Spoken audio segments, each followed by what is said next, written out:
Gilgit Baltistan assembly کے انتخابات کے لیے پولنگ کا وقت ختم ہونے کے بعد اب ووٹوں کی گنتی جاری ہے۔ مردوں کے ساتھ ساتھ خواتین کی بھی بڑی تعداد ووٹ کاسٹ کرنے پولنگ سٹیشنز پہنچی۔ سنو نیوز کو غیر سرکاری غیر حتمی نتائج موصول ہونا شروع ہو گئے ہیں، تاہم الیکشن کمیشن کے ضابطہ اخلاق کے تحت نتائج شام 7 بجے کے بعد نشر کیے جائیں گے۔ گلگت بلتستان اسمبلی کے انتخابات کے لیے پولنگ کا وقت ختم ہو چکا ہے اور اب ووٹوں کی گنتی جاری ہے۔ بڑی تعداد میں لوگوں نے یہاں پر اپنے ووٹ کاسٹ کیے ہیں، نہ صرف مرد بلکہ خواتین بھی بڑی تعداد میں پولنگ سٹیشنز پہنچی جنہوں نے اپنے حق رائے دہی کا استعمال کیا۔ سنو نیوز کو مختلف حلقوں سے غیر سرکاری غیر حتمی نتائج موصول ہونا شروع ہو گئے ہیں، تاہم الیکشن کمیشن کے ضابطہ اخلاق کے مطابق نتائج شام 7 بجے نشر کیے جائیں گے۔ گلگت بلتستان اسمبلی کے لیے یہاں پر انتخابات ہوئے اور صبح 9 بجے سے لے کر شام 5 بجے تک پولنگ بغیر کسی تعطل کے جاری رہی۔ بڑی تعداد میں لوگ اپنے گھروں سے نکلے، پولنگ سٹیشنز کا رخ کیا اور اپنا ووٹ کاسٹ کیا ہے۔ محمد علی انجم اسکردو سے ہمارے ساتھ موجود ہیں، ان سے اس بارے میں مزید جان لیتے ہیں۔ محمد علی، بتائیے گا کیسی گہما گہمی آج پورا دن دیکھنے میں آئی اور ابھی چونکہ وقت ختم ہو چکا ہے تو ابھی کیا صورتحال ہے؟ آج یقیناً اسکردو کے لیے گلگت بلتستان کے لیے بہت اہم دن تھا اور بہت سارے لوگ آج ووٹ کاسٹ کرنے کے لیے نکلے۔ ٹرن آؤٹ کے حوالے سے کہا جا رہا ہے کہ ٹرن آؤٹ بہت زیادہ حوصلہ افزا تھا، موسم بھی سازگار تھا، چنانچہ خواتین، مرد، بزرگ، جوان سبھی ووٹ کاسٹ کرنے کے لیے پہنچے اور مختلف علاقوں سے اب نتائج کی آمد کا سلسلہ بھی جاری ہے۔ چونکہ کچھ علاقوں میں ووٹس صرف چند گنتی کے ہیں تو وہاں پر ووٹنگ کا عمل بھی جلدی ختم ہو جاتا ہے، لیکن کچھ علاقوں میں ووٹس بہت زیادہ ہیں تو جو ریڈیس کے اندر ہیں، پولنگ اسٹیشنز کے اندر ہیں، انہیں ووٹ کاسٹ کرنے کی اجازت ہے، تاہم پولنگ کا وقت ختم ہو چکا ہے۔ مجموعی طور پر صورتحال سے لگ رہا ہے کہ جو مقابلہ ہو رہا ہے وہ پاکستان پیپلز پارٹی اور نون لیگ کے مابین ہو رہا ہے اور کچھ علاقوں میں کچھ حلقوں میں جو آزاد امیدوار ہیں وہ بھی بڑا سرپرائز دے رہے ہیں۔ یہ بتائیے گا کہ اوور آل سیکیورٹی کیسی رہی؟ کچھ حلقے ایسے بھی تھے جہاں پر معمولی بدنظمی کے حوالے سے کچھ اطلاعات آئیں، وہاں پر کیا صورتحال رہی؟ اور اگر ہم بلتستان ریجن کی بات کریں جہاں پر 9 انتخابی حلقے ہیں تو یہاں پر صورتحال مجموعی طور پر پرسکون رہی، پرامن رہی اور اس بار پنجاب پولیس کی خدمات لی گئی تھیں۔ تقریباً 2100 کے قریب پولیس اہلکار تھے جو یہاں پر اپنی خدمات سر انجام دے رہے تھے۔ تو مجموعی طور پر اگر ہم اسکردو کے چاروں انتخابی حلقوں کی بات کریں تو یہاں پر کسی ناخوشگوار واقعے کی اطلاع تاحال موصول نہیں ہوئی۔ گانچے میں بھی انتخابات پرامن طریقے سے اختتام پذیر ہوئے ہیں۔ کھرمنگ سے کچھ شکایتیں تھیں، کچھ مقامات پر بد امنی کی شکایتیں تھیں، تاہم وہ بھی وقتی طور پر تھیں اور وہاں بھی پولنگ کا عمل بلا تعطل جاری رہا، جبکہ شگر سے بھی صورتحال یہی ہے کہ وہاں بھی حالات پرامن رہے۔ محمد علی، یہ بتائیے گا کہ کون سے ایسے بڑے حلقے ہیں جہاں کے نتائج اوور آل انتخابی نتائج پر اثر انداز ہو سکتے ہیں؟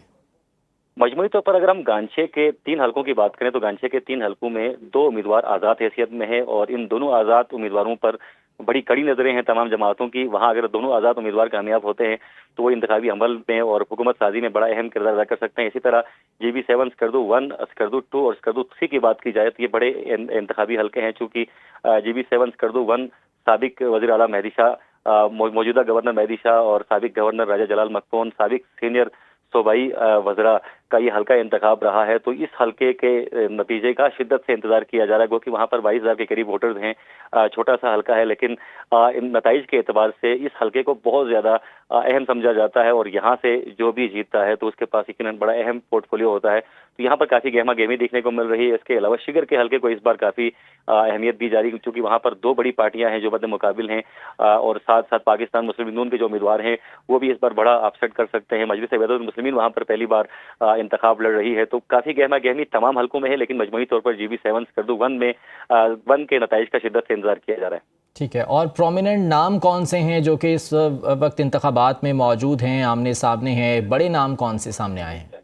اگر جی بی 7، اسکردو 1 کی بات کی جائے تو یہاں پر حاجی اکبر تابان صاحب جو کہ نون لیگ کے کینڈیڈیٹ ہیں اور راجہ جلال مکپون صاحب جو کہ سابق گورنر بھی رہے ہیں اور ساتھ ساتھ موجودہ گورنر کے جو صاحبزادے ہیں سید توقیر مہدی شاہ، ان تینوں کے مابین کانٹے دار مقابلہ ہے اور یہ بڑے نام ہیں۔ اس کے علاوہ کچھ نئے نام بھی شامل ہیں، لیکن انہوں نے بھی انتخابی عمل کے دوران اور انتخابی مہمات کے دوران لوگوں کو سرپرائز کیا۔ ان کی بھی بڑی اچھی گیدرنگ تھی، بڑی اچھے جلسے تھے، بڑی اچھی ریلیاں تھیں، جن میں مبشر حیدر خان ہے، وزیر حسین رضا ہے، تقی اخنزادہ ہے اور دیگر جو احباب ہیں۔ اسی کے علاوہ اگر ہم گانچے 1 کی بات کریں تو وہاں پر سابق وزیر تعلیم ابراہیم سنائی اور دیگر کے مابین کانٹے دار مقابلہ ہے اور وہاں پر حاجی حمید صاحب بھی اسی حلقے سے تعلق رکھتے ہیں اور انور صاحب کی جیت کے حوالے سے اور ان کے کیمپین کے حوالے سے بڑی چموکیاں جاری ہیں۔ تو مجموعی طور پر راجہ اعظم خان اور عمران ندیم کا مقابلہ بھی بڑا ہے جو شگر کا حلقہ ہے۔